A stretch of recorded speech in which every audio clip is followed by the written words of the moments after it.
3रा अध्याय आणि 10 आणि 11 वचन यावेळेस आपण काढू. गलातीकरास पत्र याचा 3रा अध्याय 10 आणि 11 वचन यावेळेस आपण काढू.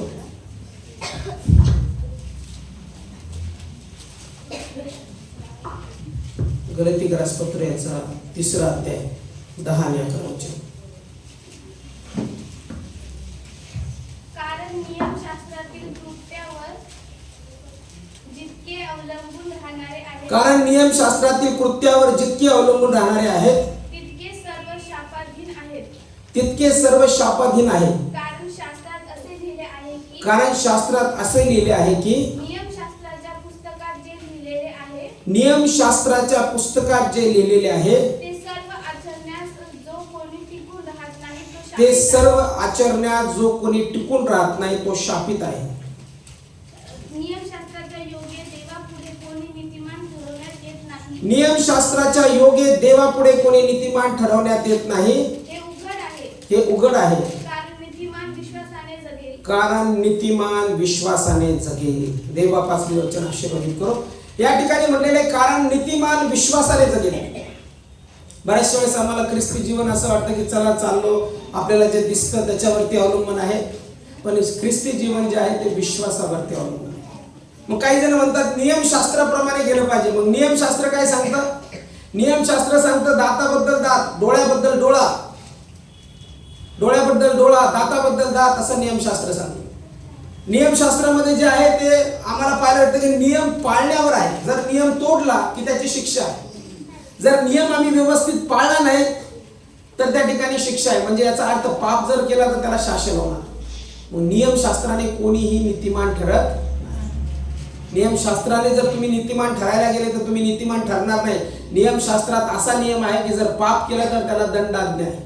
आणि पापाचं प्रायश्चित्त म्हणून मग बकरे कापा, त्याचं रक्त घेऊन जा, याचकाकडे द्या. मग याचकाने ते वेदीवरती शिंपडवायचं आणि मग सांगायचं की आता तुमच्या पापाचं प्रायश्चित्त झालेलं आहे. मग नियमशास्त्र जो आहे, नियमशास्त्राने मनुष्य शापित ठरतो.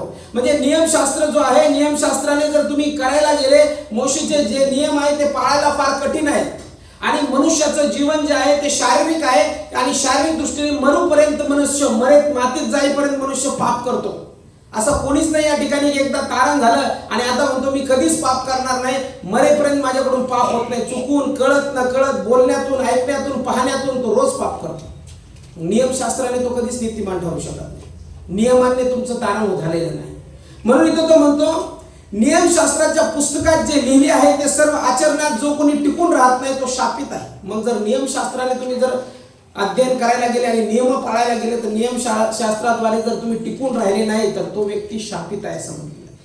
पण पवित्र शास्त्र या ठिकाणी येशूच्या येण्यानंतर, येशूच्या वधस्तंभावरती जाण्यानंतर, तारण दिल्यानंतर पवित्र शास्त्र आम्हाला काय सांगतं? नियमशास्त्राच्या योगे देवापुढे कोणी नीतिमान ठरवण्यात येत नाही हे उघड आहे. कारण नीतिमान विश्वासाने जगेल. नियमशास्त्र आम्हाला त्या ठिकाणी शापित बनवतो. नियमशास्त्राद्वारे आम्ही बंधनात अडकतो. नियमशास्त्र पाळलं तर त्या ठिकाणी शासन होणार नाही, नाही पाळलं, चुकलं तर शासन होणार. पण पवित्र शास्त्र या ठिकाणी आम्हाला स्पष्ट सांगतं, देवाचं वचन सांगतं की नीतिमान व्यक्ती जो आहे तो विश्वासाने जगेल. मग जो विश्वास आमच्या जीवनामध्ये आहे त्या विश्वासाने आम्ही जगतो. मग तो विश्वास जो आहे तो प्रभू येशू ख्रिस्तावरचा विश्वास आहे. जो कोणी प्रभू येशूवर विश्वास ठेवतो तो शरीराने चालत नाही तर तो आत्म्याने चालतो. आणि आत्म्याने चालत असताना त्याचा विश्वास जो देव त्याच्यावरती असतो. तुम्ही येशूला वधस्तंभावरती खेळलेलं पाहिलं का? तुम्ही उभे होते का तिथं? कसा विश्वास ठेवता तुम्ही येशू आमच्यासाठी पापावर मरून पडला? कसा विश्वास ठेवता? तुम्ही पाहिले तिथं उभे होते, मग कसं काय विश्वास ठेवता? विश्वास ठेवता कारण की तुम्ही वचन वाचलेलं आहे. वचनात लिहिलं आहे की येशू आमच्यासाठी वधस्तंभावर मरण पावला. हा तुमचा विश्वास आहे. जरी डोळ्याने पाहिलं नाही परंतु तुम्ही अंतःकरणात विश्वास ठेवता की माझ्या येशूने माझ्यासाठी वधस्तंभावर प्राण दिलेला आहे आणि त्याचं रक्त तुम्हाला सर्व पापापासून शुद्ध करतं आणि तेच रक्त आम्हाला नीतिमान ठरवतं. म्हणून म्हटलेलं आहे की विश्वास, नीतिमान जो आहे तो विश्वासाने जगेल. आणि नीतिमानाचं जीवन जर आम्ही बघितलं तर त्याच्या जीवनामध्ये तो चालत असताना विश्वासावरती तो चालतो. जे दिसतं त्याच्यावरती तो चालत नाही. आज बरेचसे लोक जे दिसतं त्याच्यावरती चालतात. माझी परिस्थिती अशी वाईट आहे आणि मग आणखी वाईट होणार आहे का? कारण की मला दिसतंय तसं. मला असं वाटतंय माझी परिस्थिती आणखी जास्त वाईट होणार आहे. आणि मला वाटतं असं होणार आहे तसं होणार, हे सगळं काय काय चाललेलं आहे, जे दिसतं त्याच्यावरती चाललेलं आहे, पण जे दिसत नाही त्याच्यावरती आम्ही विश्वास ठेवत नाही. कारण की बऱ्याचशा वेळेस आम्ही शारीरिक जास्त चालतो, आत्मिक कमी चालतो. का आम्ही शारीरिक जास्त चालतो? कारण की आमचा जन्म जो आहे तो शरीरामध्ये झालेला आहे आणि त्याच्यामुळे आम्हाला सवय लागली लहानपणापासून शरीराचं ऐकायचं, शरीराच्या गोष्टी करायच्या, शरीराने चालायचं, शरीराने बोलायचं, म्हणून आम्हाला आत्म्याच्या गोष्टी समजत नाही. पण पवित्र शास्त्र शारीरिक नाही, आत्मिक आहे. काही लोक पवित्र शास्त्र शरीराने समजून घेतात आणि शरीराने चांगलं वागायचा प्रयत्न करतात. किती चांगलं वागा, तुमच्याकडून चूक घडणारच. शरीराने तुम्ही नीतिमान ठरू शकत नाही, विश्वासाने तुम्ही नीतिमान ठरता. मग जो नीतिमान व्यक्ती आहे तो विश्वासाने चालतो. मग तुमच्या जीवनात कशी परिस्थिती असो, तुमच्या जीवनात किती संकट असो, किती त्रास असो, ते संकट त्रास बोलून दाखवत नाही. नीतिमान व्यक्ती तो म्हणतो की याच्यातून परमेश्वर मला पार नेणार आहे, परमेश्वर माझी काळजी घेणार आहे, कारण की मी जिवंत देवावर विश्वास ठेवतो. सेवा करून बघा तुम्ही, काही लोक सेवा सेवा सेवा सेवा म्हणतात, सगळं द्या सोडून, काम धंदे सगळं सोडून द्या आणि सेवा करून बघा. सेवा करत असताना किती त्रासातून किती संकटातून जावं लागतंय तुम्हाला कळेल. ज्यावेळेस तुम्ही पूर्ण सेवा करता ना, पूर्ण वेळ सेवा ज्यावेळेस आपण करतो त्यावेळेस वेगवेगळे अनुभव येतात. आणि जो खराब आचरण झालेला व्यक्ती तो सेवा सोडत नाही. आज माझ्या बरोबर कॉलेजमध्ये पुष्कळशे मुलं ग्रॅज्युएट झाले, पण आज कितीतरी जण त्यांच्या आर्थिक परिस्थितीमुळे, पैसा नसल्यामुळे, काही गोष्टी नसल्यामुळे त्यांनी सेवा सोडून दिली आणि आता ते कंपनीत कामाला जातात, कुठंतरी जातात आणि ते काम करतात आणि सेवा बिलकुल करत नाही. सेवेपासून ते दूर आहेत. पण पवित्र शास्त्र सांगतं, ज्याला पाचारण आहे आणि ज्याने परमेश्वरावर विश्वास ठेवलेला आहे अशा नीतिमान व्यक्ती विश्वासाने जगणार आहे. तुम्हाला बोलवलंय खरंच, देव जर तुम्हाला पाचारण करत आहे खरंच, देवाने जर तुम्हाला सांगितलेलं आहे की चला या माझी सेवा करा, माझं सुवार्तेचा प्रसार करा, तर मी तुम्हाला सांगतो, गॅरंटीने सांगतो, तुम्हाला कधीच त्या पहिल्या दिवसापासून तर मरणाच्या शेवटच्या दिवसापर्यंत कोणत्याच गोष्टीची कमतरता पडणार. हालेलुया. कधी जर रिअल तुम्हाला बोलवलं आहे तर, जर बोलवलं नाही तर तुम्ही जगणार नाही. बोलवणार नाही तर तुम्ही अडचणीला, त्रासांना, संकटाला सामोरे जातात आणि म्हणतात की आता मला नको, सेवा नको.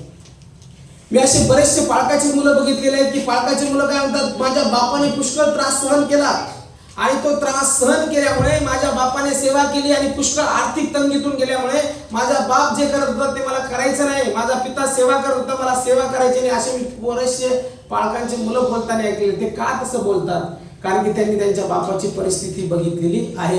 पण मी असं कबूल करतो की माझा मुलगा तर माझ्याकडे पाहून माझ्या बापाने ज्या देवाची सेवा केली त्याच देवाची सेवा.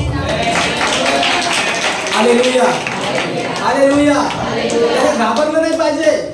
त्याने असं नाही म्हटलं पाहिजे माझा बाप पुष्कळ त्रासातून गेला. त्याने असं म्हटलं पाहिजे की माझ्या बापाने ज्या जिवंत देवाची सेवा केली त्या देवाने त्याला आशीर्वादित केलं आणि माझं घरानं देखील तो देव आशीर्वादित करा. नीतिमान विश्वासाने. Hallelujah, hallelujah. आणि मी नीतिमान आहे आणि मी विश्वासाने जगणार आहे. अब्रामाचं जर जीवन तुम्ही बघितलं तर अब्राम विश्वासाने जगला. अब्राम जे दिसतं तसं जगला नाही. अब्रामाजवळ जरी त्याचं घरदार होतं, त्याचे आई वडील होते, पवित्र शास्त्र सांगतं की त्याचं जे वंशज होते ते चंद्रदेवाचे उपासक होते. आणि मग नंतर ज्यावेळेस उत्पत्तीचं पुस्तकाचा 12वा अध्याय या ठिकाणी अब्रामाला परमेश्वर पाचारण करतो. म्हणून मी सांगितलं खरं पाचारण असायला पाहिजे. देवाने खरंच बोलवलं का ते कन्फर्मेशन असायला पाहिजे. ज्यावेळेस अब्रामाला बोलवलं त्यावेळेस उत्पत्तीचं पुस्तकाचा 12वा अध्याय जर आम्ही बघितला तर त्या वचनामध्ये पवित्र शास्त्र स्पष्ट त्याच्या पाचारणाबद्दल बोलतं. पहिला वचनापासून म्हटलेले, परमेश्वराने अब्रामास सांगितले, तू आपला देश, आपले नातेवाईक व आपल्या बापाचे घर सोडून मी दाखवीन त्या देशात जा. मी तुझपासून मोठे राष्ट्र निर्माण करीन. मी तुला आशीर्वाद देईन, तुझे नाव मोठे करीन. तू आशीर्वादित होशील. तुझे जे अभिष्ट चिंततील त्यांचे मी अभिष्ट करीन. तुझे जे अनिष्ट चिंततील त्यांचे मी अनिष्ट करीन. तुझ्याद्वारे पृथ्वीवरील सर्व कुळे आशीर्वादित होतील. परमेश्वराच्या आज्ञेप्रमाणे अब्राम निघून गेला व त्याचबरोबर लोट गेला. हारानीतून निघतेवेळी अब्रामाचे वय 75 वर्षाचे होते. अब्राम विश्वासाने जगला. अब्राम जे दिसतं त्याने जगला नाही. आम्ही जीवनात दिसतं त्याने जगतो. थोडेसे संकट आले, थोडासा त्रास आला, थोडंसं काय आलं की असं वाटतं जाऊ दे, येशू नको, प्रार्थना नको, काहीच नको, देव पण नको, आता मी आणि माझं जीवन. पण अब्रामाचं जीवन बघा. अब्रामाला देवाने सांगितलं तू आपल्या आई बापाचे घर सोड. आणि घर सोडून मी जो देश दाखवेल त्या देशात जा.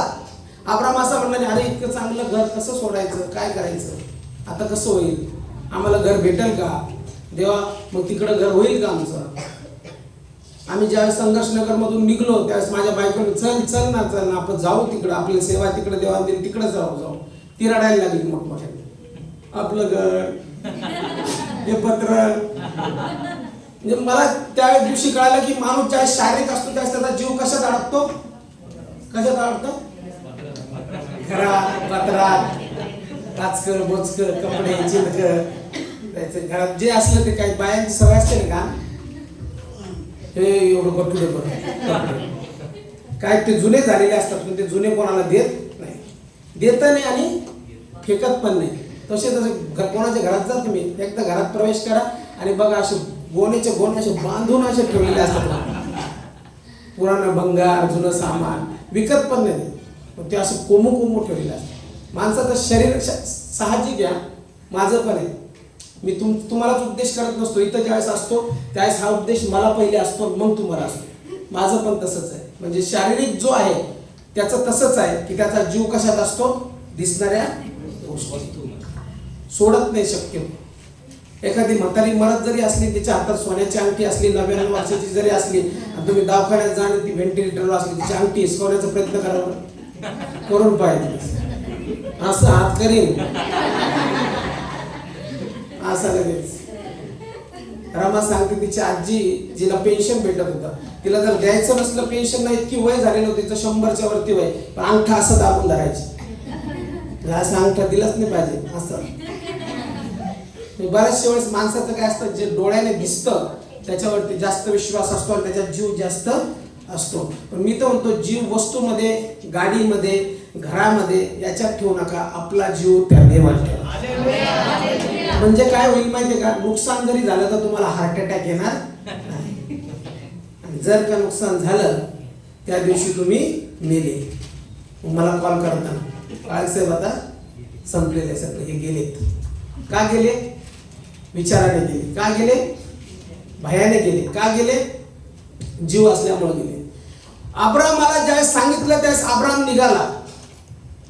म्हणून मला तरी वाटतं आपण सगळ्यांनी एक गोष्ट हे करायला पाहिजे, देवाने दिलं येशू तुला धन्यवाद, नाही दिलं येशू तरी तुला धन्यवाद, जे आहे त्याच्याबद्दल समाधानी राहायला पाहिजे.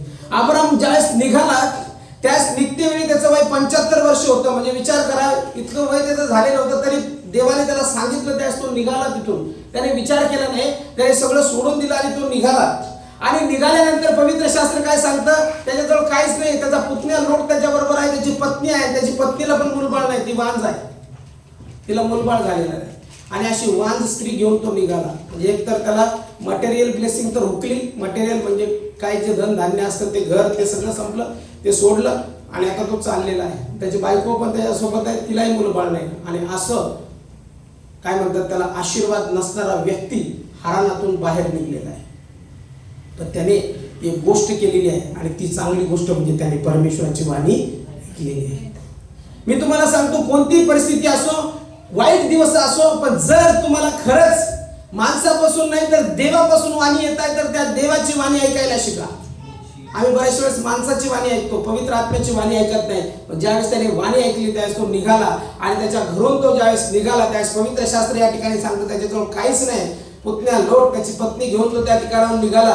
आणि पवित्र शास्त्र सांगतं की अब्राम कनान देशामध्ये गेला आणि त्या देशामध्ये त्याने जाऊन वस्ती केली. आणि जसा तो त्या देशात गेला त्या देशामध्ये परमेश्वराने त्याची वृद्धी केली, वाढ केली. आणि पवित्र शास्त्र आम्हाला सांगतं की त्याच्यासारखा धनवान व्यक्ती त्या देशामध्ये, कनान देशामध्ये दुसरा कोणी नव्हता. इतकी मालमत्ता त्याची त्या देशात झाली. त्याच्या बापाच्या घरी देखील तो तेवढा श्रीमंत नव्हता, तेवढा श्रीमंत तो त्या देशात जाऊन झाला. नीतिमान विश्वासाने जगले. हे कसं झालं, हे विश्वासाने झालं. त्याने बघितलं का देवाला, का देव तर दिसत नाही, देव आत्मा आहे. त्याने वाणी ऐकली आणि वाणी ऐकल्यानंतर त्याने परमेश्वराच्या वाणीवर विश्वास ठेवला. म्हणून म्हटलेले नीतिमान विश्वासाने जगेल. त्याने शरीराचं ऐकलं नाही, त्याने देवाचं ऐकलं आणि तो तिथून निघाला. आणि निघाल्यानंतर पाहायला भेटतं आम्हाला की जसं त्याने विश्वास ठेवला त्या विश्वासाप्रमाणे परमेश्वराने त्याचं जीवन अधिक आशीर्वादित केलं आणि महान रीतीने परमेश्वराने त्याला ब्लेस केलं असं म्हटलं. अद्भुत आशीर्वाद त्याच्या जीवनामध्ये आहे. पवित्र शास्त्र सांगतं धन संपत्ती मालमत्ता त्याच्याजवळ सर्वस्व होतं, उंट घोडे सगळं परमेश्वराने त्याला विपुल दिलं आणि त्या देशामध्ये तो चांगला धनवान व्यक्ती म्हणून राहिला. आणि परमेश्वराचं वचन सांगते की जसं अभिवचन परमेश्वराने दिलं त्या अभिवचनाप्रमाणे त्याला आशीर्वादित केलं आणि त्याचा पण याच्यामध्ये पूर्णपणे हात आहे की त्याने देखील ते स्वीकारलं. देव 100% काम करत नाही. काही जण इथं बसलेले म्हणजे 100% देवानेच करायचं. मी पलंगावर झोपून राहील, देवा तूच काम कर, माझी प्रार्थना ऐक. देव तसं करत नाही. 50% तुम्हाला करावं लागतं, 50% देव करतो.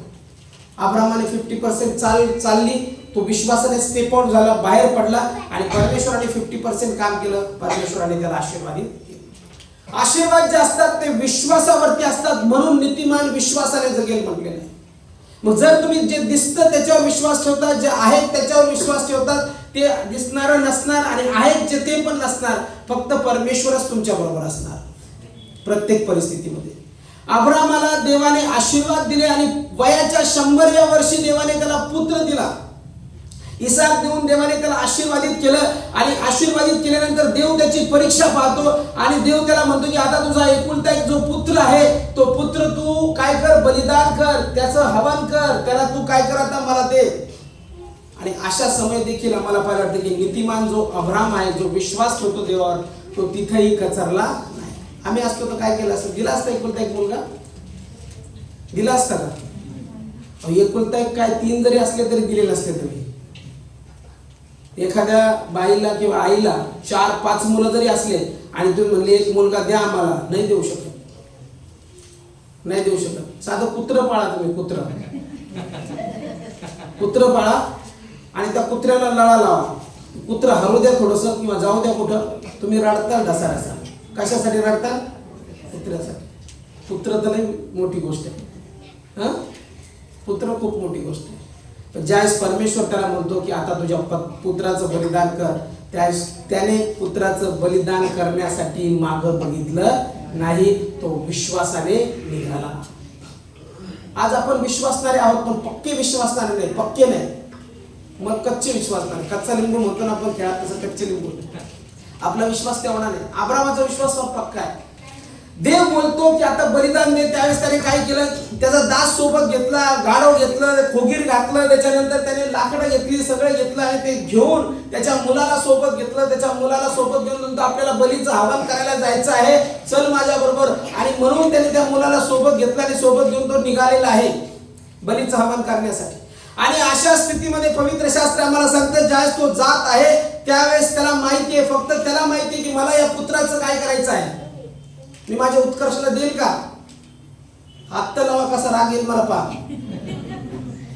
काय येईल राग? माझं बाळ आहे ते. तुमच्या बाळाला कोणी हात लावला कसं होईल? मारलं तर त्रास होईल ना. पण तो बाप मोठं मन करून या पुत्राला आता कापणार आहे, बलीचं हवन करणार आहे आणि तो पुत्र त्याच्या सोबत आहे. नीतिमान विश्वासाने असा जगत नाही. हे उदाहरण फार मोठं आहे, आमच्यासाठी फार लागू आहे, होत आहे. ही साधी गोष्ट नाही. हा विश्वास कुठून येतो? हा विश्वास शारीरिक नाही, विश्वास भावनिक विश्वास नाही. आज कशा चांगल्यासाठी विश्वास ठेवल्यानंतर काढला विश्वास, तो विश्वास नाही. हा विश्वास देवापासून येणारा विश्वास आहे. या विश्वासात डगमगत नाही तो, त्याचा पूर्ण विश्वास आहे की मला देवाने पुत्र दिला आणि आता मला याचं बलिदान करायचं. तो निघाला. त्यावेळेस पवित्र शास्त्र 22 अध्याय, उत्पत्तीचं पुस्तकाचा 22 अध्याय आणि 1 ते 3 वचनामध्ये जर आम्ही बघितलं, तिथं सांगितलेलं आहे की या गोष्टी घडल्यावर असे झाले की देवाने अब्रामास कसोटीस लावले. त्याने अब्रामाशी हाक मारली तेव्हा अब्राम म्हणाला काय आज्ञा?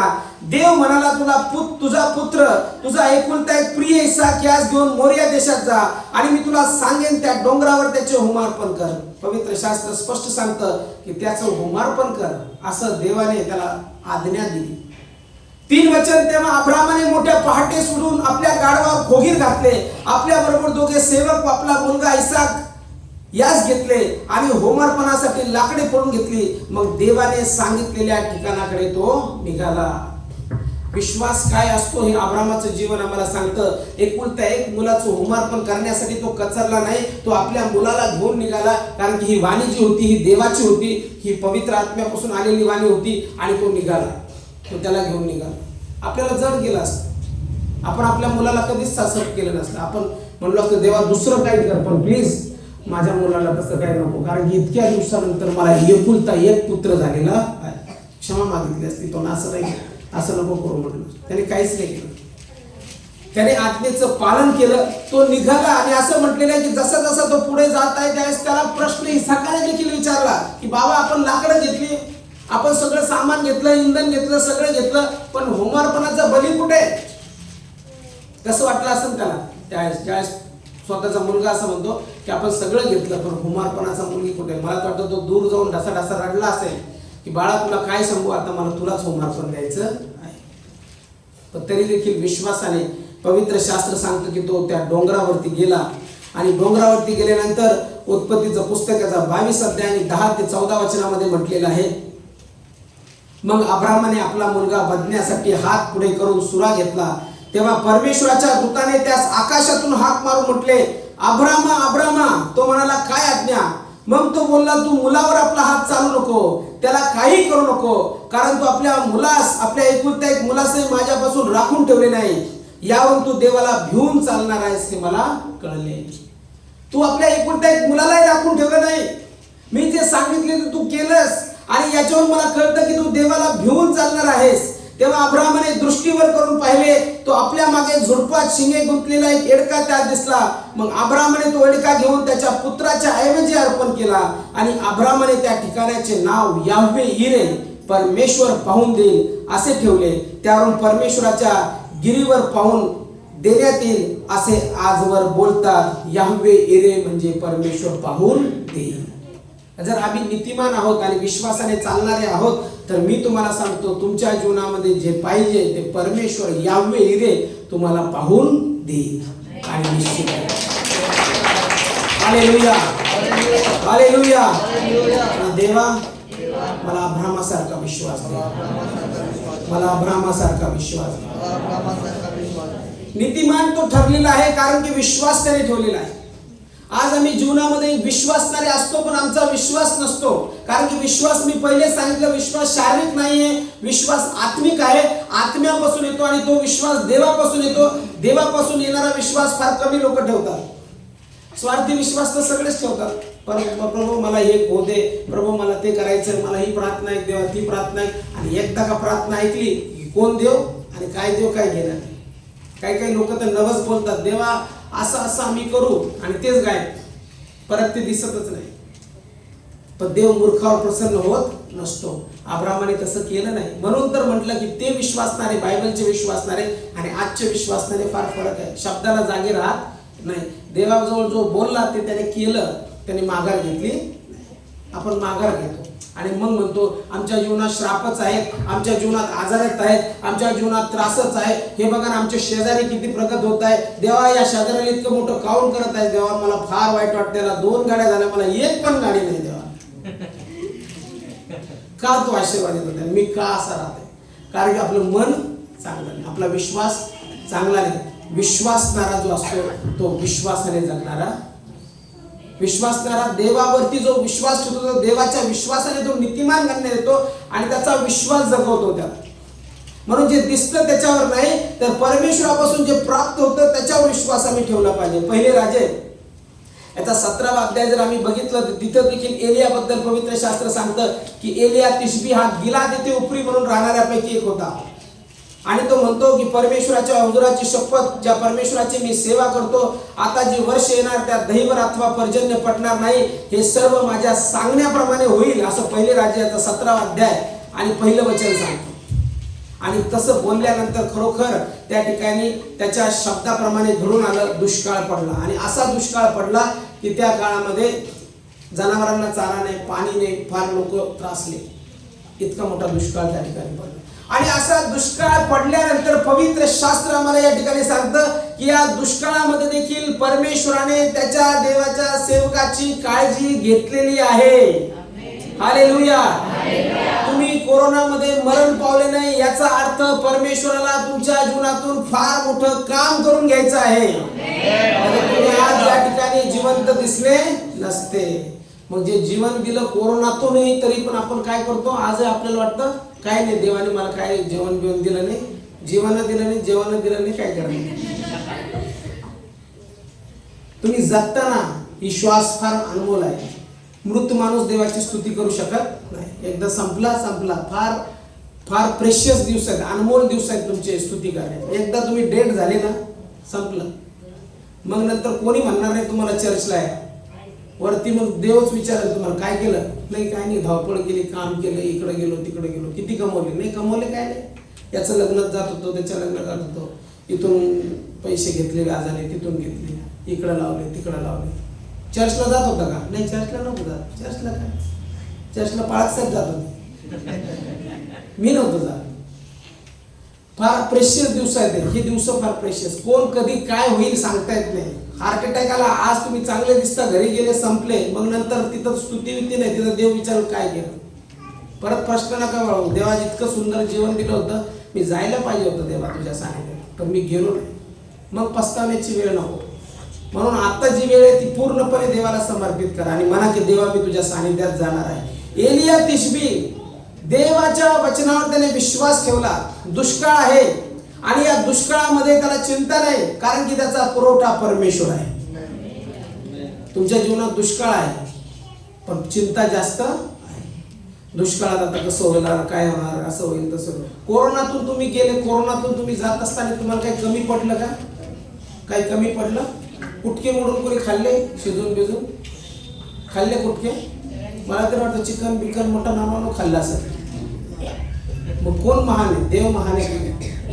तुम्हाला कोरोनाच्या काळात जर चांगलं भेटलं याचा अर्थ परमेश्वराने तुमची उत्तम ती काळजी घेतली. कोरोनाच्या काळातही आपल्याला परमेश्वराने चांगला पुरवठा केला, उत्तम तो पुरवठा केला. मग ही परमेश्वराची कृपा आहे. दुष्काळ आहे, दुष्काळात त्याला चिंता नाही. दुष्काळामध्ये त्याला चिंता नाही, कारण की त्याचा जो पुरवठा आहे तो परमेश्वर आहे. ज्यावेळेस त्रास येतो, संकट येतं, त्यावेळेस असं म्हणू नका की आता माझं कसं होईल, कारण की त्या दुष्काळामध्ये देखील परमेश्वर तुमच्या बरोबर आहे. आणि जर परमेश्वर तुमच्या बरोबर आहे तर तो पुरवठा आहे, कारण की एलियाचा पुरवठा तो देव आहे, म्हणून तो निश्चिंत आहे. त्याला सकाळ संध्याकाळ, पवित्र शास्त्र काय सांगतं की सकाळ संध्याकाळ परमेश्वराच्या सांगण्याप्रमाणे तो करीत ओळाने जे गेला, त्यास कावळे त्यास सकाळ संध्याकाळ भाकरी व मांस आणून देत होते व त्या ओळाचे पाणी तो पित होता. म्हणजे याचा अर्थ परमेश्वराने त्याला एकटं सोडलं नाही, तर परमेश्वराने त्या दुष्काळामध्ये देखील त्याचा पुरवठा केला. का, कारण की तो नीतिमान जो आहे तो विश्वासाने जगणार आहे, म्हणून नीतिमान विश्वासाने जगेल म्हटलेलं आहे. आपण कसे नीतिमान आहोत. आपला विश्वास मजबूत का होत नाही. 10 वर्षापासून आपण परमेश्वराचं वचन ऐकत आहोत, पण आजही आपल्यामध्ये तेवढा विश्वास का निर्माण होत नाही. का परमेश्वराच्या विश्वासामध्ये आम्ही कमी पडत आहोत. कुठं आमची कमतरता पडत आहे. जास्त आम्ही कार्नल चालत आहोत का. कार्नल म्हणजे स्वाभाविक शरीराने चालणारा. जास्त आम्ही जे लोक बोलतात त्याच्यावर विश्वास ठेवत आहोत का. जग चालतं तसं विश्वास ठेवत आहोत का. विश्वासणाऱ्याचा आणि जगाचा काही संबंध नाही. जग जसं बोलतो तसं विश्वासणारा बोलत नाही. विश्वासणारा विश्वासाने बोलतो. जग दिसण्याने बोलतो, परिस्थितीवर बोलतो. आता फार वाईट दिवस येणार आहेत, आता त्रास आहे तुम्हाला, आता संकट फार येणार आहेत आणि आता तुमचं काही खरं नाही, असं नाही बोलत आपण. त्रास जरी असला, संकट जरी असले, दिसतं तरी आपण म्हणतो की आता माझे चांगले दिवस येणार आहेत, आता देव मला आशीर्वादित करणार आहे, आता माझे लेकरं आशीर्वादित होणार आहे. हे विश्वासणाऱ्याचे शब्द आहे. नीतिमान विश्वासाने जगेल याचं उदाहरण आहे की ज्यावेळेस ते सकाळ संध्याकाळ त्याला भाकरी आणि मांस आणून देत होते, त्यावेळेस तो त्या ठिकाणी राहिला, ओघळाचे पाणी त्याने पिले आणि परमेश्वराने बऱ्याचशा दिवस त्याची त्या ठिकाणी काळजी घेतली. आज मला तुम्हाला तेच सांगायचंय, जरी तुमच्या जीवनात दुष्काळ असला, जरी तुमच्या जीवनात त्रास असला आणि तुम्ही म्हणत असला की या त्रासामध्ये माझं कसं होईल, तर काही होणार नाही. जर परमेश्वर, तुमचा विश्वास परमेश्वरावर आहे तर परमेश्वर निश्चित तुमची काळजी घेईल आणि विपुल रीतीने काळजी घेईल. कशी घेईल, विपुल काळजी. म्हणून असं म्हणत बसू नका की आता कसं होईल या दुष्काळामध्ये. परमेश्वर तुमचा पुरवठा आहे. अद्भुत पुरवठा तुम्हाला होणार आहे, महान पुरवठा तुम्हाला होणार आहे. पण शब्द तसे बोला आणि म्हणा की येशूच्या नावामध्ये मी नीतिमान आहे आणि मी विश्वासाने जगणार आहे. मला काही दिसत नाही पण मी विश्वास ठेवतो की माझा परमेश्वर मला पुरवठा करणार आहे. Hallelujah, hallelujah, hallelujah. म्हणून ज्यावेळेस त्या ठिकाणी तो होता, खात पित होता, सगळं व्यवस्थित होतं, पण पोहळ आटून गेला. तुम्ही ज्या ठिकाणी नोकरी करत होता, ज्या घरात राहत होता आणि संकटामध्ये अचानक संकट आलं आणि तुम्ही फार त्रासात पडले. आणि त्रासात पडल्यानंतर तुम्ही काय केलं, कोणाला नावं ठेवले, देवाला नाव ठेवले. एलियाने ठेवले का? एलियाने काय केलं? देवाला नावाने ठेवलं. म्हटलं नाही देवा, ते कावळे आणून देत होते, पोळाचं पाणी मी पित होतो, किती मस्त जीवन होतं, सकाळ संध्याकाळ माझी भूक भागत होती, सगळं व्यवस्थित चाललेलं होतं. आणि सगळं व्यवस्थित चाललेलं असताना हे काय संकट माझ्यावर? काही जण इथं म्हणत असतील संकट आल्यावर, अरे देवा माझं तर सगळं व्यवस्थित होतं, संकट का आलं? संकट हे तुम्हाला बुडवण्यासाठी आलं नाही, संकट तुम्हाला अधिक वरती घेऊन जाण्यासाठी आलं. काही लोकांना काय वाटतं, संकट त्रास आलेच नाही पाहिजे. जर संकट त्रास जर तुमच्या जीवनात आले नाही ना, तर तुम्ही एक भक्कम आणि चांगले व्यक्तिमत्व बनूच शकत नाही. एक मुलगा जो लाडात वाढलेला आहे, पहिल्यापासून जर तो आई वडिलांच्या एकदम लाडात वाढलेला, त्याला जे म्हटलं ते पुरवण्यात आलेलं आहे, सगळं पुरवण्यात आलेलं आहे, आणि वयाचं 30 वर्ष झालं तरी माझा बाबा आणि माझा आबा येन मुक्केन बिक्केन 30 वर्षाचा काय नाही, बस तू घरात झोप, डेअरी वाढू दे, काय नाही, काही जायचं नाही, कुठं जायचं नाही, बाळा झोप तू, मी अंगावर टाकते, असं जर आई लाड करत असेल तर मी तुम्हाला सांगतो तुम्ही त्याला बिघडवत आहात. का? कारण की तुमच्या लाडाने तो वेडा. आपल्या भारतामध्ये फार पद्धत आहे, आपल्या महाराष्ट्रामध्ये सगळ्यात जास्त, आपला मुलगा किती मोठा हो त्याला घराच्या बाहेर जाऊन द्यायचं. मी आपल्या तिकडच्या चर्चमध्ये या शुक्रवारी प्रीचिंग करत होतो आणि उपदेश करत झाल्यानंतर प्रार्थना करत असताना एक लेडीज माझ्याकडे आली आणि ती म्हटली, माझ्या मुलाला मुंबई एअरपोर्टवरून कॉल आलेला आहे, त्याला नोकरी त्या ठिकाणी आहे, पण मी म्हटले बाळा नको, आपल्याला इतक्या दूर इथून आपण भाकर खाऊ रोटी सुटी, पण तुला मी जाऊ देणार नाही. बाळासाहेब बरोबर बोलले, एकदम चूक बोलल्या, एकदम चूक. त्याला जाऊ द्या म्हटलं, त्याला जाऊ द्या, त्याला बघू द्या बाहेरचं जग, त्याला बघू द्या लोक कसे असतात, त्याला राहू द्या एकट्याला, त्याला शिकू द्या, कारण की तो जर शिकला तिथं राहिला, तुम्ही मेल्यानंतर त्याला काम येईल ते जगण्याचं. जर तुम्ही मेले तर तो भीक मागल, कारण की तुम्ही काय केलं, त्याला लाडावलं, आणि त्या लाडामुळे तो येडा झाला, आणि तुम्ही गेल्यानंतर त्याला सांभाळणारं कोणीच उरणार नाही, त्यास तो जास्त वेडा होईल आणि मरून जाईल, कारण त्याला जगण्याची ताकद, त्याला समाजात वागण्याची ताकद नाही, त्याला बोलण्याची हिंमत नाही. म्हणून आई वडिलांना माझं सांगणं, इतका लाड करू नका की आपली लेकरं लाडाने वेडे होतील, आणि वेडे झाल्यानंतर मग ते पुढं मोठ्यापणे तुमच्या डोक्यावर बसतील, आणि मग तुम्ही म्हणताल अरे देवा काय केलं, याला जर मी काम शिकवलं असतं तर फार चांगलं झालं असतं. बऱ्याच वेळेस आपल्याला ती सवय असते. एलिया तिथं असं म्हटलं, कम्फर्ट झोन मध्ये मी बरा आहे, बघा फॅन चालू आहे, मस्त एकदम गादी आहे, झोपा, सकाळी खा प्या झोपा, देवा सकाळ संध्याकाळ मांस भाकरी मी खातो, मस्त झोपतो, आणि देवा आता मला त्रास नको, किती मी कम्फर्ट आहे. पण कम्फर्ट झोनच्या बाहेर यायचं, शिकायचं, लेकरांना शिकवायचं. एलिया कम्फर्ट झोन मध्ये राहिला नाही, चांगलं होतं तिथंच बसला नाही, जसं देवाने त्याला इथं पोळ आटला तिथून तो बाहेर पडला. बाहेर पडायला शिकलं पाहिजे आपण. म्हणून नीतिमान विश्वासाने जगेल म्हटलेलं आहे. आपण स्टेपच टाकत नाही बाहेर. आपले तरुण लेकर काय म्हणतात, नको ना कामाला, मी जात नाही कामाला, ते काम कमी आहे, ते काम मी काय चपराशी आहे का, मग मला डायरेक्ट कोट टाय पाहिजे, मी साहेब मी खुर्चीवर. एका दिवसात वही पेन हातात येत, पहिले स्वीपिंगच करावं लागते, झाडूचं काम करावं लागतं. झाडूच्या कामातून हळूहळू देव वाढवतो, आणि ती शक्ती पण येते आपल्यात. छोट्या कामातून मोठं बनतं माणूस. डायरेक्ट मोठं नाही बनायचं, आपल्याला काय पाहिजे, डायरेक्ट साहेब, एकदम डायरेक्ट साहेब होऊ पण नका, तुम्हाला फार त्रास होईल. तुम्ही बघा, जे लेकरं लहानपणी फार लाडात वाढलेले आहेत, आज ते काहीच करत नाही, फार लाडात वाढलेले. ज्यांना आई बापाने खूप पुष्कळ लाड केला, फार जे पाहिजे ते पुरवलं, सगळ्या वस्तू त्यांनी आणून दिल्या, खाऊ पिऊ विपुल घातलं, आज ते लेकरं बघा, त्यांचं जीवन बघा, तरुणपणी ते आळशी झालेले आहेत. पण जे लेकरं लहानपणापासून कष्ट केले, ज्यांनी पेंटिंग काम, साधारण काम केलं, आणि ते वाढले, त्यावेळेस त्रासात वाढले पण कष्ट करत गेले, आज त्या लेकरांकडे बघा 30-35 वर्षाचे आहेत पण सक्सेसफुल आहेत, चांगले बिझनेस आहेत, चांगल्या त्यांचा धडा आहे, सगळं चांगलं आहे. या वयामध्येच त्यांनी एक अचिव्हमेंट केलेली. का? कम्फर्ट झोन त्यांनी सोडलं. नीतिमान व्यक्तीला कधी तो आळसातून बाहेर येईल. आळसी काय म्हणतो, बाहेर सिंह आहे, तो मला गिळून टाकील, मारून टाकील, मग मी कसं बाहेर पडो, मम्मी पप्पा मला इथंच राहू द्या. एलियाने तसं केलं नाही. एलिया म्हणलं नाही की देवा पित्या मी इथंच बरा आहे. तो ज्यावेळेस शब्द बोलतो देव त्याला की जा, आता मी तुझी सार्प देतील विधवेकडे आज्ञा केलेली आहे तुला, त्यावेळेस तो तिथून निघतो. म्हणजे त्याने पाऊल उचललं, नीतिमान विश्वासाचं पाऊल उचलतो, नीतिमान चालायला लागतो. तो चालायला लागला, त्याने विश्वासाने पुढे जायला लागला. तुमच्या जीवनामध्ये काही त्रास असतील, संकट असतील, तिथंच बसू नका की आता कसं होईल म्हणत स्टेप आउट करा, पुढे चला. ऍक्शन घ्या, काहीतरी करा, असंच बसू नका. त्याने चालायला सुरुवात केली आणि चल सिदोनातील सारफत नगरात जाऊन राहा, पहा तुझे पोषण करण्याची तिथल्या एका विधवेला मी आज्ञा केली आहे. त्याप्रमाणे तो सारफत येथे गेला. नगराच्या वेशीजवळ तो आला तेव्हा एक विधवा स्त्रीला काटक्या गोळा करताना बघितलं. एक बाई आहे पण काटक्या गोळा करत आहे.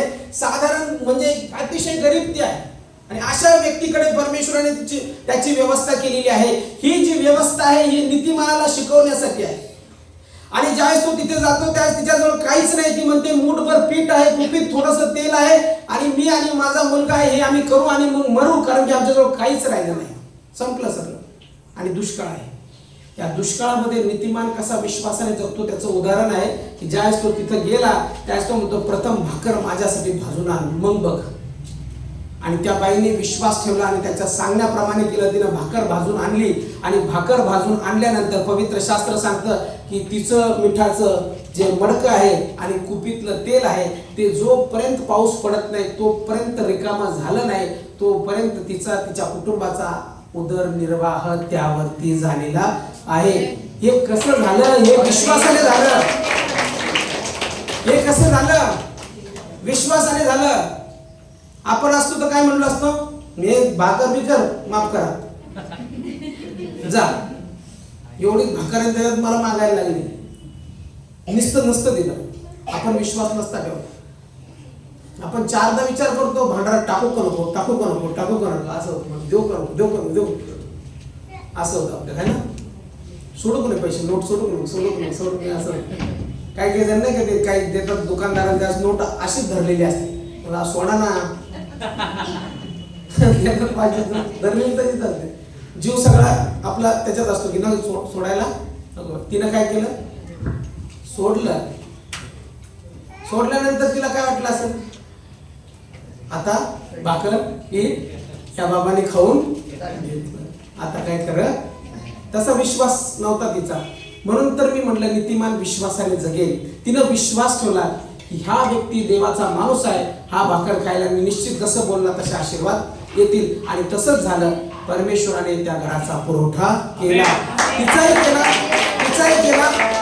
आणि या ठिकाणी पवित्र शास्त्र आम्हाला सांगतं तिचाही केला आणि जो एलिया देवाचा सेवक होता त्याचाही केला. म्हणजे परमेश्वराने दोघांचीही काळजी घेतली, कारण की दोघंही जण नीतिमान होते आणि ते नीतिमान विश्वासाने जगले. इस्रायलामध्ये पुष्कळ स्त्रिया, पवित्र शास्त्रातलं वचन सांगतं की इस्रायलामध्ये पुष्कळ विधवा नव्हत्या का, तरीही देवाने तुला सारफत इथे का पाठवलं. देव पुष्कळ लोक असतात मग एकाच पर्टिक्युलर व्यक्तीकडे का पाठवतो, कारण की तो व्यक्ती विश्वास ठेवणारा असतो, म्हणून त्या विधवा बाईकडे त्याने पाठवलं.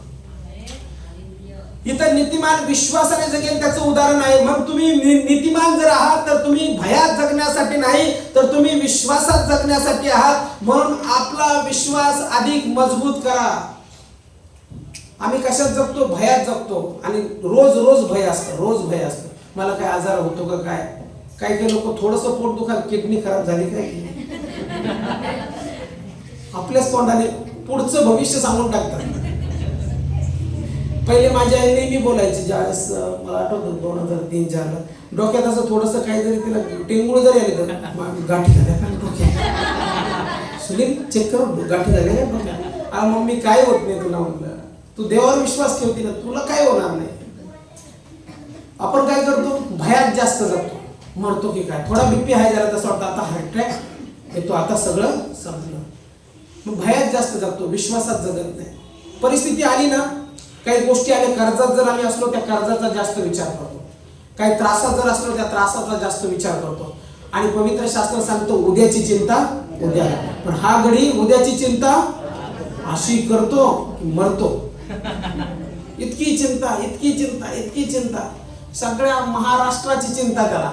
मुख्यमंत्री कोण होणार आहे, कोण उपमुख्यमंत्री होणार आहे, कोण राज्यमंत्री होणार आहे, काय होणार आहे, ते काय तुम्हाला खायला देणार आहे का, त्यांचं काम त्यांना करू द्या.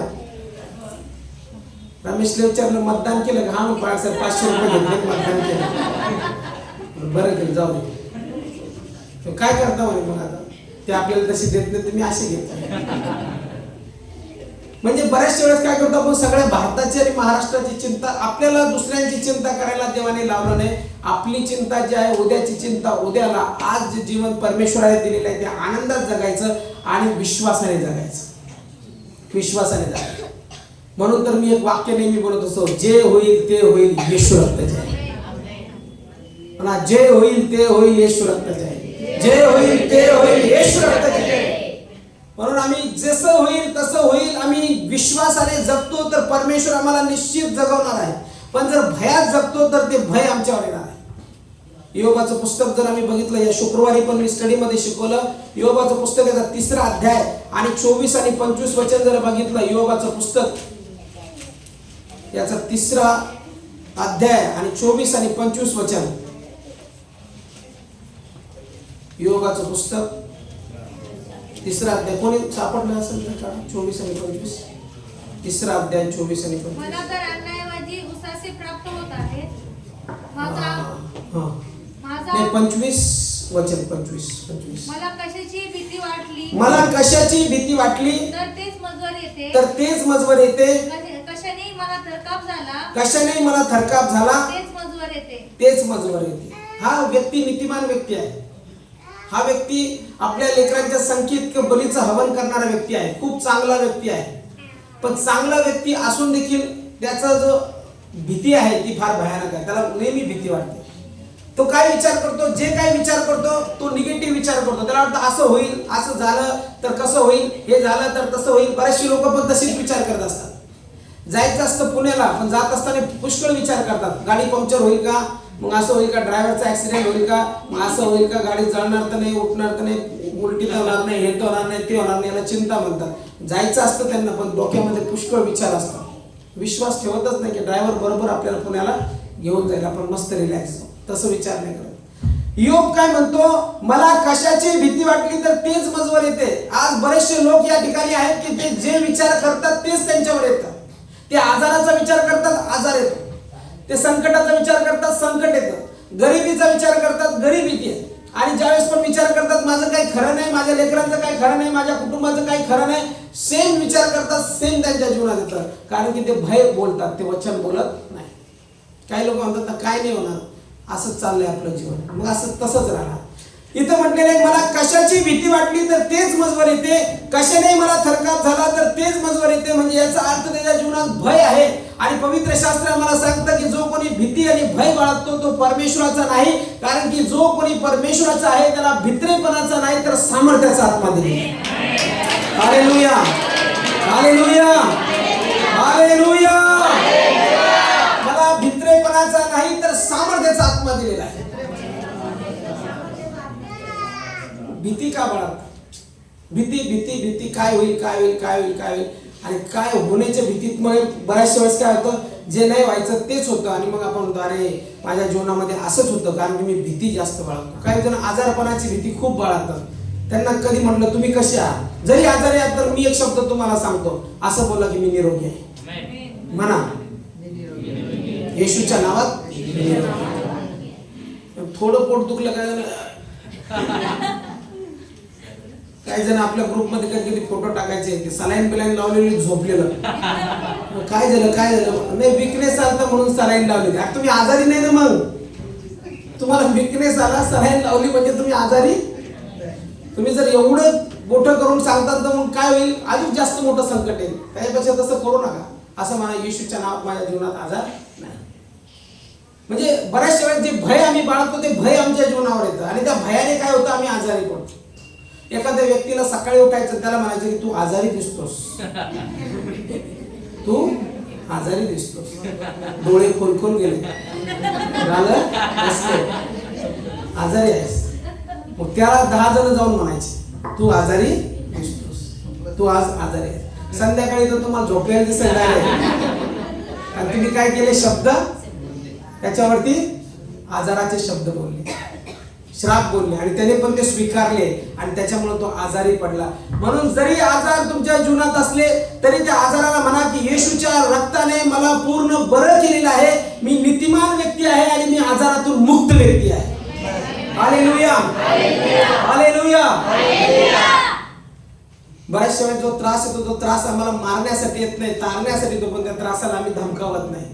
एक पास्टर आहेत, फार फेमस आहेत, ते तुम्ही युट्यूबवर त्यांना बघू शकता. पास्टर क्रिश ओएलोमॅन त्यांचं नाव. फार मोठं जागतिक सेवा कार्य आहे. ते म्हणे मला ब्लड कॅन्सर सांगितलं होतं आणि जसं मी चेकअप करायला जायचो त्यावेळेस ते अजून वोस्ट व्हायचं. वोस्ट म्हणजे फार त्याची चिंता अजून जास्त वाढवणार व्हायचं. जास्त डॉक्टरचे रिपोर्ट फार वाईट यायचे आणि मी यायचो माझं येशूच्या नावामध्ये मी रिपोर्ट कॅन्सल करतो. परत 1 महिना 2 महिना जायचे तरी तसंच व्हायचं. रिपोर्ट अजून जास्त यायचे. पण मी येशूचं रक्त माझ्या जीवनावरती कबूल करायचं थांबवलंच नाही.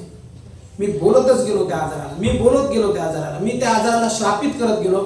आणि एक दिवस असा आला की ज्यावेळेस मी रिपोर्ट काढण्यासाठी गेलो त्यावेळेस डॉक्टरने सांगितलं की तुमचं रक्त एकदम शुद्ध रक्त आहे, चांगलं रक्त आहे, तुम्ही निरोगी व्यक्ती आहात. Hallelujah, hallelujah. हे कसं झालं? नीतिमान विश्वासाने जगेल असं म्हटलेलं आहे. परमेश्वराचं वचन काय सांगतं की मी तुम्हाला भित्रेपणाचा नाही तर सामर्थ्याचा आत्मा दिलेला आहे, विश्वासाचा आत्मा दिलेला आहे. म्हणजे विश्वासाचा पण आत्मा असतो. म्हणून विश्वास हा शारीरिक नाही, शरीराचा विश्वास नसतो, आत्म्यापासून विश्वास असतो. कारण विश्वासाचा आत्मा तुम्हाला दिलेला आहे आणि जो विश्वास आत्म्यात ठेवतो तो डोळ्याने जे दिसतं त्याच्याकडे पाहून चालणार नाही. आज सगळे जे विश्वासणार आहेत ते काय करतात? शरीराने जे दिसतं त्याच्यावर चालतात. परिस्थिती वाईट आहे, वाईट, आता काही खरं नाही. मला जे इंद्रियाने दिसतं 5 इंद्रियावर जास्त विश्वास ठेवतो आपण. 6वं इंद्रिय वापरतच नाही, ते विश्वासच आहे. 5 इंद्रिय काय सांगतात? शरीर जे सांगतात ते, डोळे जे पाहतात ते, कान जे ऐकतात ते, माझ्या नाकाला जी स्मेल येते ते. ज्यावेळेस मी जेवण करतो त्यावेळेस जेवणाचं तिखट लागतं. कोणी सांगितलं मला जेवण तिखट आहे? माझ्या जिभेने सांगितलं मला माझं जेवण तिखट आहे. इथून प्लेन चाललं, मी बघितलं नाही पण मला आवाज आला आणि त्या कानाने मला सांगितलं की इथून प्लेन गेलेलं आहे. प्लेन मी पाहिलं नाही त्याला डोळ्याने. हे माझे इंद्रिय बोलतात मला आणि मी त्याच्यावर विश्वास ठेवतो. पण मी तुम्हाला सांगतो पवित्र शास्त्रामध्ये विश्वासणाऱ्यामध्ये हे जे इंद्रिय आहेत याच्या पलीकडे जे इंद्रिय आहे विश्वासाचं, त्या विश्वासाच्या इंद्रियावरती आम्ही चालतो. म्हणून जे शरीराने दिसतं ते शारीरिक आहे. शारीरिक मनाचा माणूस आत्म्याच्या गोष्टी त्याला समजत नाही. किती तुम्ही त्याला आत्मिक गोष्टी समजल्या तर त्याला समजणार नाही. या बाहेरच्या लोकांना मी जर जाऊन सांगितलं विश्वास ठेवा, त्यांना विश्वास एका दिवसात येणार नाही. कारण की ते शरीराने चालतात. शरीर जे सांगतं त्याच्यावर विश्वास ठेवतात. म्हणून शरीराने चालणारे शारीरिक आहे पण आत्म्याने चालणारे आत्मिक आहेत. म्हणून तुम्ही आत्मिक आहात तर तुमचा विश्वास जे दिसत नाही त्याच्यावरती असायला पाहिजे. इथं विश्वासाने चालणं म्हटलेलं आहे. फिलिप्पियरास पत्र याचा 4था अध्याय आणि 6 वचन काय सांगतं? फिलिप्पियरास पत्र याचा 4था अध्याय आणि 6 वचन. कशाविषयी चिंताक्रांत होऊ नका, तर सर्व गोष्टीविषयी प्रार्थना व विनंती करून आभार प्रदर्शनासह आपली मागणी हळू असं ट्रेन सारखं वाचत सगळ्यांना समजलं पाहिजे. असं हळू हळू. आता कशाविषयी चिंताक्रांत होऊ नका, तर सर्व गोष्टीविषयी प्रार्थना व विनंती करून आभार प्रदर्शनासह आपली मागणी देवाला कळवा. मग विश्वासणारा जो असतो तो चिंताक्रांत होत नाही. घराची चिंता, जीवनाची चिंता, मरण्याची चिंता, जगण्याची चिंता. तुम्ही जर मरण निश्चित आहे म्हणून जगणं सोडता का? तुम्हाला माहिती एक दिवस तुम्ही मरणार आहात म्हणून जगणं सोडलं तुम्ही? रोज चांगले जगता, खाता पिता मस्त राहता, मरणाच्या भीतीला तुम्ही जगणं सोडत नाही. मग आमच्या जीवनामध्ये तसंच आहे. ज्या गोष्टी व्हायच्या त्या होतच आहेत आणि परमेश्वर आमची काळजी घेत आहे. पण त्याच्यामध्ये जर चिंता जर तुम्ही ऍड केली आणि कसं होईल हे जर ऍड केलं तर तुम्ही जे जीवन जगत आहात त्या जीवनामध्ये सगळा भंग होऊन जाईल. ते आशीर्वादाने जगता येणार नाही. ते निराशेत जगतात, टेन्शनमध्ये जगतात, कायम विचारात राहतात, डिप्रेशनमध्ये जातात. तुम्हाला गोळ्या चालू होईल आणि मग तुम्ही गोळ्या खाताल आणि गोळ्या खाता खाता तुमचं ब्लड प्रेशर हाय होईल, कधी लो होईल. एक दिवस तुम्हाला हार्ट अटॅक येईल आणि एक दिवस तुम्ही या जगातून जातात. फक्त कशामुळे? चिंतेमुळे. आजार सगळ्यात जास्त कशामुळे येतात माहिती तुम्हाला? चिंताने आजार येतात, भयाने आजार येतात. जे भीती तुम्ही बाळगतात तोच आजार. सायन्स तुम्ही वाचा, सायंटिफिक जर बघितलं तर असं म्हटलेलं आहे ज्या आजाराचा तुम्ही विचार करता तो आजार तुम्हाला होतो. ज्या आजाराचा तुम्ही म्हटलं माझ्या शरीरात ट्यूमर इथं गाठ लागते, जरी गाठ नसली तर तुम्ही ती तुमच्या विचाराने तयार करता आणि तुम्हाला गाठ खरंच गाठ आहे. का? कारण की तुम्हाला तसं देवाने बनवलेलं आहे. तुम्ही देवाचं प्रतिरूप आहात. फार सामर्थ्य आहे तुमच्या शब्दामध्ये, बोलण्यामध्ये. म्हणून ज्यावेळेस जसं आम्ही बोलतो तसं होतं. आणि जर बोलतं तर ते शारीरिक असलं तर शारीरिक गोष्टी आमच्या जीवनात होतील. पण पवित्र शास्त्र आम्हाला सांगतं की सर्व चिंता त्यावर टाका. पहिले पेत्र्याचा 5वा अध्याय 7 वचन काय म्हटलेलं आहे? सर्व परिस्थितीमध्ये सर्व चिंता ज्या आहेत त्या सर्व चिंता आणि काळज्या आम्ही परमेश्वरावर सोपवल्या पाहिजे. सर्व चिंता आणि काळज्या त्याच्यावर टाका आणि निवांत राहा. एक शेतकरी ज्यावेळेस शेतीसाठी बीज घेऊन जातो, तो सगळी नांगरणी करतो, सगळं शेत चांगलं करतो आणि मग बीज त्या ठिकाणी टाकतो आणि बीज टाकल्यानंतर तो घरी जातो आणि घरी जाऊन मग काय करतो? चिंता करत बसतो, आता बीज कसं उगवल असं म्हणतो का तो? काय करतो तो? विश्वासाने पेरतो आणि ते बीज पण कसं येतं? विश्वासाने उगतं. असं काही होतं का ते बीज उगवतच नाही? त्याला उगवणारा कोण आहे? पाणी टाकणारे सगळं आम्ही करू शकतो. एक झाड आणलं तुम्ही किंवा बीज आणलं, ते बीज लावू शकता, खत टाकू शकता, त्याला व्यवस्थित सगळं करू शकता, पाणी टाकू शकता, पण वाढवू शकत नाही. तुमच्या हातात नाही वाढवणं देवाच्या हातामध्ये. तुम्ही जर म्हणणार नाही आता झाड मी वाढवतो, आता बीजातून झाड काढतो, शांत बस, ते माझं काम आहे. मग तसंच आमच्या जीवनामध्ये जर आम्ही नीतिमान आहोत आणि विश्वासाने चालणारे आहोत तर सर्व चिंता काळज्या नीतिमान व्यक्तीच्या जीवनामध्ये नसतात, तर तो पूर्णपणे देवावर अवलंबून येतो. शेवटचं सांगतो मी तुम्हाला, हनोकाबद्दल पवित्र शास्त्र सांगतं की हनोक जो होता तो विश्वासाने चालणारा होता. पवित्र शास्त्र सांगतं की हनोक देवाबरोबर चालला आणि हनोक नंतर नव्हता, कारण की देवाने त्याला वर घेतलं होतं. मग हनोक कसा होता? हनोकाचं वंशावळीमध्ये नाव आलं म्हणजे तो शारीरिक होता, त्यालाही लेकर बाळ झाले, तोही शरीरामध्ये राहिला, पण देवाबरोबर चालला. आम्ही ज्यावेळेस या जगामध्ये आमचे लेकरं, आमचा संसार, आमचं काम, आमचं सगळं करत असताना आम्ही देवाबरोबर चालणं गरजेचं आहे. तो देवाबरोबर चालला आणि तो नीतिमान असल्या कारणाने, देवाची भक्ती आणि आराधना करणारा, देवाचा चांगला सेवक असल्या कारणाने त्याला मृत्यूचा अनुभव आला नाही. परमेश्वराने त्याला वरती घेतलं. तो नव्हता असं म्हटले नाही, मृत्यूबद्दल त्याचा उल्लेख नाही. एक व्यक्ती शारीरिक इतका नीतिमान होता की परमेश्वराने त्याला त्याच्याबरोबर घेतलं, त्याला मृत्यूचा अनुभव येऊ दिला नाही. तर तुम्ही आणि मी देखील परमेश्वराचे दास दासी सेवक आहोत. जर आम्ही नीतिमान आहोत तर नीतिमान विश्वासाने जगेल. कार्नल माइंडने जे दिसतं त्याच्यावर आम्ही विश्वास ठेवत नाही, तर जे दिसत नाही, जे अदृश्य आहे पण आमच्यासाठी मोठं आहे त्याच्यावर आम्ही विश्वास ठेवतो आणि आमचा विश्वास आहे की परमेश्वर निश्चित आम्हाला त्या गोष्टीमध्ये चालवेल. यावेळेस आपण सर्वजण आपल्या पायावरती उभं राहूया आणि परमेश्वराची आराधना करूया, परमेश्वराची स्तुती करूया, परमेश्वराच्या नावाला गौरव देऊया. हालेलुया. आजचा दिवस परमेश्वराने आमच्या जीवनाशी जोडला. परमेश्वराची आराधना करूया आणि म्हणूया की परमेश्वर आम्ही तुझ्या नावाला धन्यवाद देतो, तुझी स्तुती करतो प्रभू, तुझं गौरव आम्ही करतो परमेश्वर. हालेलुया. धन्यवाद धन्यवाद देऊया, धन्यवाद देऊया. नीतिमान विश्वासाने जगल असं म्हटलेलं आहे. मग तुमच्या जीवनात तेवढा विश्वास आहे का की आजही जे दिसतं